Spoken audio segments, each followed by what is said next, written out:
وشەویستەکەم یۆجە صیفەتە بەرزەکە ئینسان و ئیمانداری ئەنەکە هەمیشە ڕۆژ گەشە دڵش گەش بوو، دڵ تاریک و ڕوو تاریک نەبوو. یۆچە مۆزوعا کە فرە گرنگە حیات و ئێمەنەوە بە مهم ئێمە تەماشەشکەرمێ ئێستا موسڵمانی بریتیا چانەی دائیمە ئێمە فاڵما خاز بوو، تەفاؤلما خاز بوو کە چێوە وینمێ بنامێەوە جوانەشەنە دڵنیا بە خەیرە تا چێوە نەمێڕا. ئەگەر چێوێ چڵدی نامەکێش ناشیری نەبیە هەوڵدە نامەکێش فاڕی وەرو ئانەی خراپە نێڕا. ئومەت و پێغەمبەر و خوای صلی الله عليه و آله وسلم هەمیشە ئەپێ شێوازە بێنێ تەماشەکەری کاتێکە گەرەک شابێن نەهاوەندی فەتەحکەرە سعدی کوڕی ئەبی وەقاس نامێوەش کاس پێ عومەری کوڕی خەتابی بە نەفەرێ وەرە کە نامێش قەریبی کوڕی مزەفەر بێ. قەریبی کوڕی مزەفەر، قەریب و کوڕ مزەفەری کاتێککە ئاما پێی دلێ مەدینەی گێڵا تا ئیمامی عومەر ژێست فەرماواش ئەصحاب ئەمرەکەرە چەمەڕوان و ئیعاز و تۆنێ فەرماوی چێش جەنگ و نەهاوەندی کەرمێ یان نەکەرمێ، چەنی فارسی گژێمێ یان نەگژێمێ. فەرماواش نامەڵ چێشا یەکسەر واتش قەریب و کوڕ مزەفەری، واتە قەریب یعنی نزیک، مزەفەر یعنی زەفەر دریاپەنە، یعنی کەسە تاوە هەرمانەکە جێبەجێکەوە. فەرماواش فەئیزەن زەفەڕ قەریب کەوابوو سەرگنمێکی جەنگەنە لۆ دە جەنگەکەی کردێ. ئەچی کەلیمێوە ئێمە ئانەیە حاڵیە بیمێ کە ئینسانی موسڵمان نامەکە یاگەکە کەرۆ بە دەڵاڵەت پێی هەرمانەکەش ئینە بە شێوەنجە عەقیدەی ئیسلامی.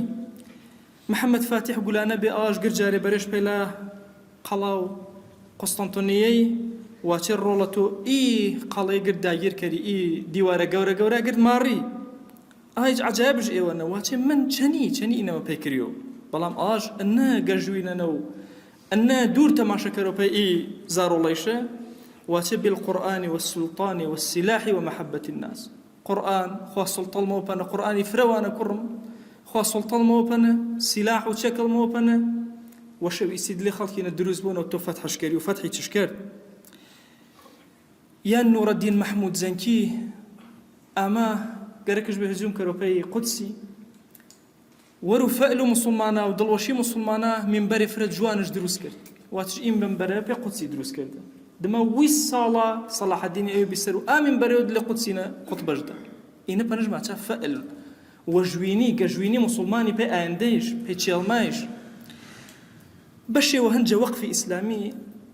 طبعا حەضارەت و مسلمانە فرە حەضارەتی وە گەورە بڕواکە تەماشۆ ئارێمان مەکردێ پاسە شپرس کافر و بێدین قاچژنیان سەر ئومەتی ئیسلامیرە و گرد و دنیاش داگیرەکردن.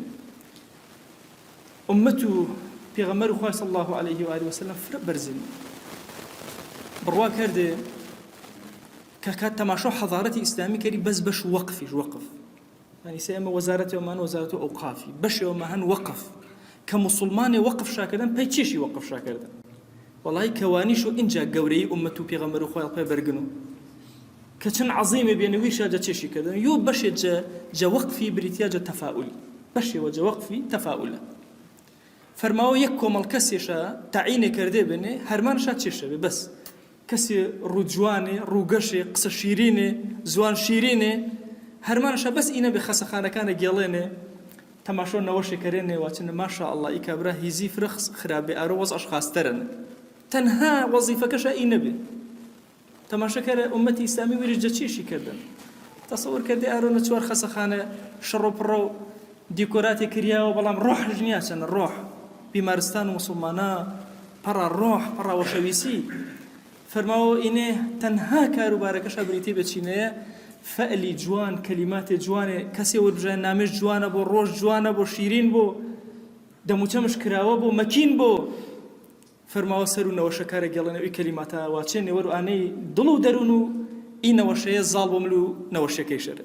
ئیسە فەرماوە زانێ فەرماوە جەڕوو سەحەت و لاشە و ئینسانیۆ جەڕوو نەفس و ئینسانیۆ جەگرد و ئیجتیماعیات و ئینسانی تەفاؤلی خاص فرە خاصە پێ ئینسانی. خوایگیان چەنەڵ پارمەوەی کەلیماتێ ما چەنە وەرگێرە یا رب العالمین وأوصيكم أيضا بالصلاة والسلام على رسول الله، حيث أمرنا الله تبارك وتعالى في محكم تنزيله قائلا: إن الله وملائكته يصلون على النبي يا أيها الذين آمنوا صلوا عليه وسلموا تسليما. اللهم صل على سيدنا محمد وعلى آل سيدنا محمد، وبارك على سيدنا محمد وعلى آل سيدنا محمد، كما صليت وباركت على إبراهيم وعلى آل إبراهيم إنك حميد مجيد.